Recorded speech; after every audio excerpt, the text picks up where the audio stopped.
Hi all. So കഴിഞ്ഞ വീഡിയോയിൽ പറഞ്ഞതുപോലെ മറ്റൊരു സിനിമയുടെ അഭിപ്രായവുമായി അല്ലെങ്കിൽ എൻ്റെ ഒപ്പീനിയനുമായി കുറച്ച് കാര്യങ്ങൾ സംസാരിക്കാനായിട്ട് ഞാൻ രണ്ടാമത്തെ വീഡിയോയിൽ വന്നിരിക്കുകയാണ്. ഇന്ന് നമ്മൾ ഡിസ്കസ് ചെയ്യാൻ പോകുന്ന സിനിമയെ പറ്റി പറയുന്നതിന് തൊട്ട് മുമ്പ് ഒരു കാര്യം പറയാം. സിനിമ എന്ന് പറയുന്ന ഒരു മാധ്യമത്തിന് ആളുകളെ സ്വാധീനിക്കാനുള്ള എത്രത്തോളം പ്രസക്തി ഉണ്ട് അല്ലെങ്കിൽ കഴിവുണ്ട് എന്നുള്ളതിനെ പറ്റിയുള്ള ചർച്ചകൾ കഴിഞ്ഞ കുറേ ദിവസങ്ങളായിട്ട് ഇപ്പം റീസെൻ്റ്ലി നമ്മുടെ നാട്ടിൽ അല്ലെങ്കിൽ നമ്മുടെ സ്കൂളുകളിലൊക്കെ നടക്കുന്ന കുറച്ച് ഇഷ്യൂസുമായി കണക്ട് ചെയ്തുകൊണ്ട് അത് സിനിമകളെയുമായി കണക്ട് ചെയ്തുകൊണ്ട് ഒരുപാട് ചർച്ചകൾ നടക്കുന്നുണ്ട്. അതിൽ തന്നെ പലരും സിനിമ സ്വാധീനിക്കില്ല എന്നും സ്വാധീനിക്കുമെന്നൊക്കെ പറഞ്ഞുകൊണ്ട് വരുന്നുണ്ട്. പക്ഷേ എന്നെ സംബന്ധിച്ചിടത്തോളം അല്ലെങ്കിൽ ഞാൻ മനസ്സിലാക്കിയെടുത്തോളം അല്ലെങ്കിൽ എനിക്ക് പേഴ്സണലി കൂടെ എനിക്ക് തോന്നുന്നൊരു കാര്യം, സിനിമകൾ കൃത്യമായിട്ട് നമ്മളെ സ്വാധീനിക്കും. ആ സ്വാധീനിക്കുന്നത് ചിലർക്ക് ചിലപ്പം സിനിമ കഴിഞ്ഞ് വീട്ടിലെത്തി ഒരു ഉറങ്ങുന്നതോടുകൂടെ ആ സ്വാധീനം ചിലപ്പോൾ നഷ്ടപ്പെട്ടേക്കാം.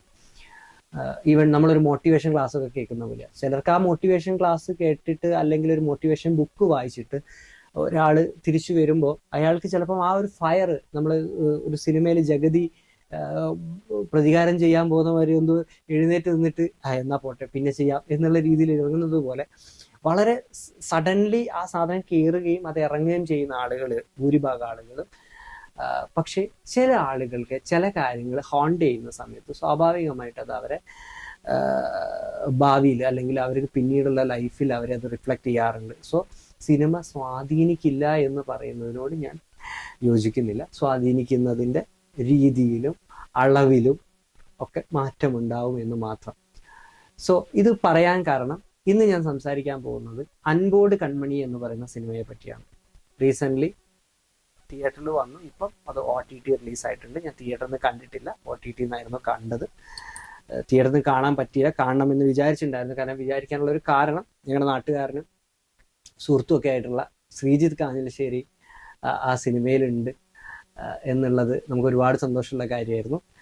സോ അനീഷ് കൊടുവള്ളിയുടെ തിരക്കഥയിൽ ലിജു തോമസ് സംവിധാനം ചെയ്ത സിനിമയാണ് അൻപോട് കൺമണി. സ്റ്റാറിനായിട്ടുള്ള അർജുൻ അശോക് ഉണ്ട്, അനഘ നാരായണനുണ്ട്, ജോണി ആൻ്റണി ഉണ്ട്, പിന്നെ അൽത്താഫ് ഉണ്ട്, നമ്മുടെ ഡയറക്ടറായിട്ടുള്ള മൃദുൽ ഉണ്ട്, പിന്നെ നമ്മുടെ നാട്ടുകാരനും സുഹൃത്തൊക്കെ ആയിട്ടുള്ള ശ്രീജിത്ത് കാഞ്ഞശ്ശേരി ഉണ്ട്, മാലാ പാർവതി ഉണ്ട്. ഇങ്ങനെ കുറച്ച് അത്യാവശ്യം നമുക്ക് ഫെമിലിയർ ആയിട്ടുള്ള ഒരുപാട് ക്യാരക്ടേഴ്സ്, കഥാപാത്രങ്ങളുള്ള ഒരു സിനിമയാണ്. ഈ സിനിമയിലേക്ക് വരുമ്പം മെയിനായിട്ട് പറയാനുള്ള ഒരു കാര്യം എന്താണെന്ന് വെച്ചാൽ, നമ്മൾ ഈ സയന്റിഫിക് ടെമ്പർ എന്നൊക്കെ പറയുമല്ലോ, ശാസ്ത്ര അവബോധത്തെ പറ്റിയൊക്കെ നമ്മളിപ്പം റീസെൻ്റ് ഒരുപാട് സംസാരിക്കുമല്ലോ.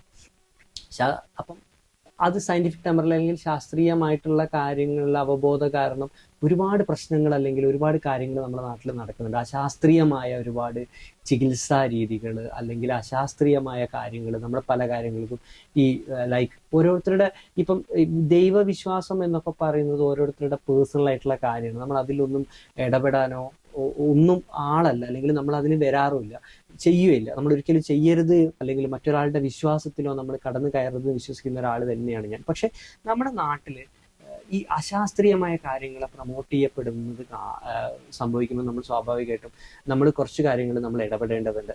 സോ ഈ സിനിമയും തീർത്തും അല്ലെങ്കിൽ തികച്ചും ഒരു അശാസ്ത്രീയമായ ഒരു സിനിമയായിട്ട് എനിക്ക് ഫീൽ ചെയ്തു. ഈ സിനിമ സംസാരിച്ചത് പൂർണ്ണമായ അശാസ്ത്രീയതയാണെന്ന് എനിക്ക് തോന്നി.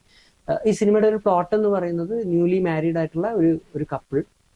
ആ കപ്പിള്, ഇവരുടെ നാടെന്ന് പറയുന്നത് ഒരു കണ്ണൂർ ഭാഗത്തോ അല്ലെങ്കിൽ എനിക്ക് തോന്നുന്നു ആ നോർത്ത് കണ്ണൂർ ആ ഏരിയയിലുള്ള ഏതൊരു ഗ്രാമം തന്നെയാണ് അവർ ഉദ്ദേശിച്ചത്. കാരണം കണ്ണൂർ ഭാഷ സംസാരിക്കുന്ന കല്ലിന്റെ അല്ലെങ്കിൽ കല്ല് ബിസിനസ് ചെയ്യുന്ന നായകനാണ്. സോ ഇരിട്ടി ആ ഭാഗത്തൊക്കെ കല്ല് കട്ട് ചെയ്യുന്ന സ്ഥലങ്ങളുണ്ടല്ലോ. സോ ആ ഒരു ഏരിയ ആണ് ഇവർ ഭൂമികയായിട്ട് എടുത്തിട്ടുള്ളത്. പക്ഷെ ആ ന്യൂലി മാരീഡ് ആയിട്ടുള്ള ഒരു കപ്പിള് കല്യാണം കഴിഞ്ഞതോടുകൂടെ ആ നാട്ടുകാർക്കും വീട്ടുകാർക്കും ആകെ ചിന്തിക്കാനുള്ളത് ഇവരുടെ ഗർഭകാര്യം മാത്രം. വേറൊരു കാര്യത്തെപ്പറ്റി ഇവർക്ക് ചിന്തിക്കാനില്ല. ഇത് തുടങ്ങിയത് മുതൽ അവസാനം വരെ ഗർഭം പ്രസവിക്കോ അല്ലെങ്കിൽ എന്താ വിശേഷമാവാത്തത്.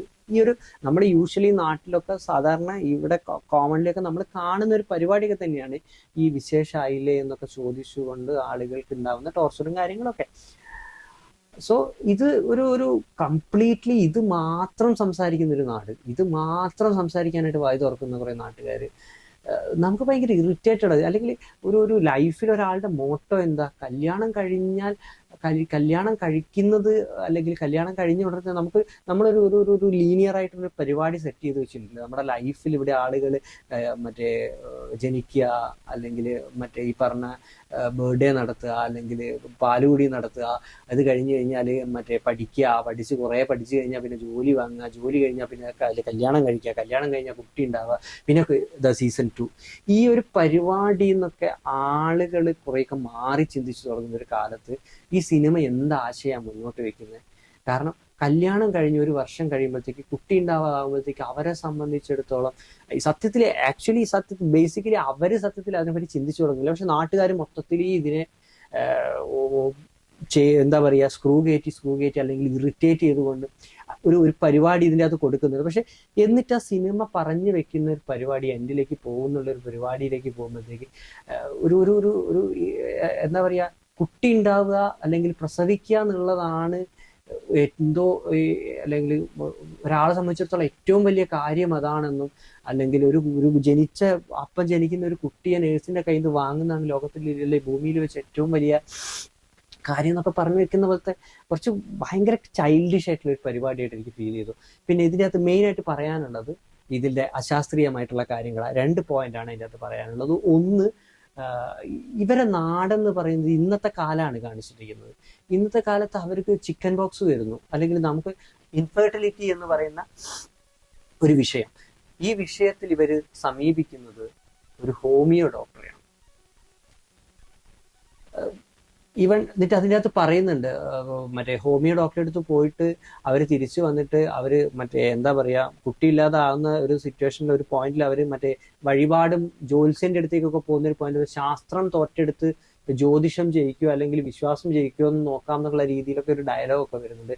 എനിക്ക് ബേസിക്കലി പറയാനുള്ളത് ഹോമിയോപ്പതി എന്ന് പറയുന്നത് ഒരു സയൻസ് അല്ല, അതൊരു ശാസ്ത്രമല്ല, അതൊരു സ്യൂഡോ സയൻസ് ആണ്. അത് കൃത്യമായിട്ട് ഇതിനെതിരെ ഒരുപാട് പേര്, അല്ലെങ്കിൽ ഇതിനെ എതിർക്കാൻ ഒരുപാട് പേരുണ്ടാവും. പക്ഷേ ഫാക്ട് മനസ്സിലാക്കുക, ഹോമിയോപ്പതി എന്ന് പറയുന്നത് സയൻസ് അല്ല. അത് ആദ്യം തിരിച്ചറിയാം. ഹോമിയോപ്പതി ഉണ്ടെങ്കിൽ സയൻസ് ഇല്ല, സയൻസ് ശരിയാണെങ്കിൽ ഹോമിയോപ്പതി ശരിയല്ല.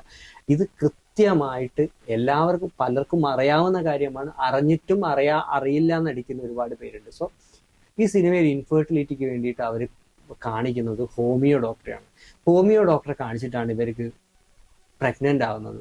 ഹോമിയോപ്പതിയൊക്കെ ഇത്ര രീതിയിൽ ഗ്ലോറിഫൈ ചെയ്യുന്ന, അല്ലെങ്കിൽ ഹോമിയോപ്പതിയെ ഒരു ചിക്കൻ ബോക്സ് വരുന്നു, അതിനും പോകുന്നത് ഹോമിയോപ്പതി ഡോക്ടറെ അടുത്തേക്കാണ്. ഇതിൻ്റെ അകത്ത് ആകെ ഒരു കൃത്യമായ കുറച്ച് സയന്റിഫിക് പറയാം, അല്ലെങ്കിൽ ധാരണയുള്ള ഒരു വ്യക്തി എന്ന് പറയുന്നത് ഗൈനക്കോളജിസ്റ്റാണ്. ഒരു ഗൈനക്കോളജിസ്റ്റിനൊക്കെ പോസ്റ്റ് ചെയ്തിരിക്കുന്നത് സിനിമയിൽ എന്താ പറയുക, അൺസൈക്കബിൾ ആയിട്ടാണ്. ഒരു ഗൈനക്കോളജിസ്റ്റിനെ ആകെ ഒറ്റ തവണയാണ് ആ ഗൈനക്കോളജിസ്റ്റിനെ കാണാൻ പോകുന്ന ഒരു സീനുള്ളത്. ആ ഗൈനക്കോളജിസ്റ്റിനെ കാണാൻ പോകുന്ന ചിക്കൻ ബോക്സ് വന്നിട്ട് പ്രഗ്നൻസിയുടെ എന്തോ ഒരു ഇഷ്യൂ അവർക്ക്, പ്രഗ്നൻസിയെ അത് ബാധിക്കുന്നുള്ള രീതിയിൽ അവർ സ്കാൻ ചെയ്യാൻ വേണ്ടി പോയിരിക്കാം. ചിക്കൻ ബോക്സ് കഴിഞ്ഞു, അവർ സ്കാൻ ചെയ്യാൻ പോകുമ്പോൾ സ്കാനിങ് റിപ്പോർട്ട് വായിച്ചുകൊണ്ട് മറ്റേ നമ്മുടെ ഗൈനക്കോളജിസ്റ്റ് നോക്കിയിട്ട് പറയുന്ന കാര്യമാണ്, നോർമലി ഇങ്ങനെ ചിക്കൻ ബോക്സ് ഒക്കെ വന്നു കഴിഞ്ഞാൽ മറ്റേ കാർഡിയാക്കാണ് പ്രശ്നം ഉണ്ടാവല്, ഇതിൽ കാർഡിയാക്ക് ഇഷ്യൂ ഒന്നും കാണുന്നില്ല, നോർമലി അതാണ് വരാറ്. സോ നിങ്ങളത് ഇതുമായിട്ട് മുന്നോട്ട് പോകുന്നുണ്ടെങ്കിൽ മുന്നോട്ട് പോവാ, അല്ലെങ്കിൽ നിങ്ങൾ ഒഴിവാക്കാം. ഒരു ഗൈനക്കോളജിസ്റ്റ് പറയുന്ന ഡയലോഗാ. എന്നിട്ട് ക്ലൈമാക്സിലേക്ക് എത്തുമ്പോഴേക്കും ഇവര് കുഞ്ഞിന് എന്തെങ്കിലും പ്രശ്നം ഉണ്ടാവോ എന്നുള്ളതിൽ അവർ പുറത്തെടുത്തിട്ട് വളരെ ആവേശത്തോടു കൂടെ ക്ലൈമാക്സ് മറ്റേ എന്താ പറയാ, ആകാംക്ഷ നിർഭരരായ മ്യൂസിക് ഒക്കെ കൊടുത്തുകൊണ്ട് ഇവർ കുഞ്ഞിനെയും കൊണ്ട് ഇമോഷണൽ രംഗങ്ങളാ. ഇവിടെ സയൻസ് എത്രത്തോളം വളർന്നു എന്നുള്ളത് ഇവർ മനസ്സിലാക്കുന്നില്ലേ? ഇവിടെ ഈ പറഞ്ഞ കൃത്യമായ സ്കാനിങ്ങിലൂടെയൊക്കെ ഒരു കുട്ടീൻ്റെ ചെവി കേൾക്കുക, അല്ലെങ്കിൽ ENT ഇഷ്യൂസ് ഉണ്ടാവുമോ എന്നുള്ളത് കൃത്യമായി റെക്ടിഫൈ ചെയ്യാനുള്ള മാർഗം ഇവിടെ ഇല്ലേ? ഇൻഫെർട്ടിലിറ്റിക്ക് കൃത്യമായ ട്രീറ്റ്മെന്റ് ഇവിടെ മോഡേൺ മെഡിസിൻ നൽകുന്നില്ലേ? ഈ ഹോമിയോപ്പതിയുടെ പഞ്ചാര ഗുളിക കഴിച്ചിട്ട് മറ്റേ ശാസ്ത്രീയമായിട്ട് എവിടെയാണ് ഒരു ഇൻഫെർട്ടിലിറ്റി ഇഷ്യൂ ക്ലിയർ ചെയ്തിട്ടുള്ളത്? അങ്ങനെയാണെങ്കിൽ ഈ പറഞ്ഞ ജ്യോതിഷത്തിലൂടെ മറ്റേ ജ്യോത്സ്യം പറഞ്ഞ വഴിപാട് കഴിച്ചിട്ട്, ഈ സിനിമയിൽ തന്നെ പറയുന്നുണ്ട് ആ ഒരു പോയിന്റ്, വഴിപാട് കഴിച്ചിട്ടാണ് കുഞ്ഞനുണ്ടായെന്ന് വിശ്വസിക്കുന്ന ആളുകൾ. ഇതേപോലെ ഒരു വിശ്വാസം മാത്രമാണ് ഹോമിയോപ്പതിയും. ഹോമിയോപ്പതി എന്ന് പറയുന്ന ഒരു പരിപാടിനെ ഒരു ഹോമിയോപ്പതി ലവേഴ്സ് ചിലപ്പം ഇതിന് ഹെയ്റ്റ് ആയിട്ട് വരികയുണ്ടാവും. എനിക്ക് നേരെ പക്ഷെ ഈ സിനിമ ഹോമിയോപ്പതിയെ ഇത്രത്തോളം ഗ്ലോറിഫൈ ചെയ്യുന്ന രീതിയിൽ ഇത് ഏത് നാട്, ഏത് രാജ്യം എന്ന് പോലും ചിന്തിക്കേണ്ടതുണ്ട്. കാരണം ഇന്നത്തെ കാലത്ത് 2025 ഒരു ഒരു ഒരു ഒരു ഒരു ഫാമിലിയുടെ ഒരു പ്രശ്നം, ഒരു ഇഷ്യൂ വരുന്ന സമയത്ത് ഇവർ ഫസ്റ്റ് കാണിക്കാൻ പോകുന്നത്, അല്ലെങ്കിൽ ഫസ്റ്റ് പോകുന്നത് ഒരു ഹോമിയോപ്പതിയിലേക്കാണ്. ആ ഹോമിയോപ്പതി കാണിച്ചിട്ട് ഇവർക്ക് കുട്ടി ഉണ്ടാകുന്ന രീതിയിൽ ആ സിനിമ കാണിക്കുന്നത്. അവിടുത്തെ മോഡേൺ മെഡിസിൻ ഇല്ലേ, അവിടെ നിന്ന് മോഡേൺ മെഡിസിൻ, എന്നിട്ടും അവർ ഗൈനക്കോളജിസ്റ്റിന്റെ അടുത്ത് പോകുന്നുണ്ട്. അപ്പൊ ഇതൊക്കെ മൊത്തത്തിൽ കോൺഫ്ലിക്റ്റ് ആയിട്ടുള്ള ഒരു പരിപാടിയാണ്. ഇതുപോലുള്ള ഒരു ട്രീറ്റ്മെന്റ് ഇഷ്യൂ ഇവിടെയുള്ള ആളുകളൊക്കെ അഭിമുഖീകരിക്കുന്ന ഒരു വിഷയത്തെ പറ്റിയൊക്കെ ചർച്ച ചെയ്യുന്ന സമയത്ത് കുറച്ചും കൂടിയൊക്കെ ഒന്ന് ഇതിനെപ്പറ്റി പഠിച്ചതിന് ശേഷം, അല്ല ഇതിനെപ്പറ്റി ഒന്നുകൂടി ഒന്ന് റിസർച്ച് നടത്തിയതിന് ശേഷം മാത്രം സ്ക്രിപ്റ്റ് എഴുതാൻ ശ്രമിക്കുക എന്നുള്ളതാണ് എനിക്ക് പറയാനുള്ളത്. ഇതൊരു ഉപദേശമായിട്ടൊന്നും കാര്യം, ഞാൻ ഉപദേശിക്കാൻ ആളുമല്ല. പക്ഷെ എനിക്ക് സിനിമ കണ്ടപ്പോൾ എന്നെ ഇറിറ്റേറ്റ് ചെയ്ത, അല്ലെങ്കിൽ എനിക്ക് ബുദ്ധിമുട്ടുണ്ടാക്കിയ ഒരു വിഷയം, സിനിമയുടെ ക്വാളിറ്റിയോ സിനിമയുടെ ബാക്കിയുള്ള കാര്യങ്ങളോ ഘടകങ്ങളെ പറ്റി ഒന്നും ഞാൻ പറയുന്നില്ല. പക്ഷെ ഈ സിനിമ കണ്ടുകൊണ്ടിരുന്നപ്പം, കണ്ടു കഴിഞ്ഞപ്പോഴും എനിക്ക് ഫീൽ ചെയ്ത കാര്യങ്ങൾ, അല്ലെങ്കിൽ എനിക്ക് ഇറിറ്റേറ്റഡ് ആയ കുറച്ച് കാര്യങ്ങളാണ് ഇപ്പൊ സംസാരിച്ചത്. സോ ജീവിതത്തിൽ അല്ലെങ്കിൽ നമുക്കുണ്ടാകുന്ന സിറ്റുവേഷനുകളിൽ മോഡേൺ മെഡിസിനെ ഉപയോഗപ്പെടുത്തുക, മോഡേൺ മെഡിസിനെ കൃത്യമായിട്ട് അതിനെ ശാസ്ത്രീയമായി മനസ്സിലാക്കിയിട്ട് കാര്യങ്ങൾ ചെയ്യാൻ ശ്രമിക്കാം.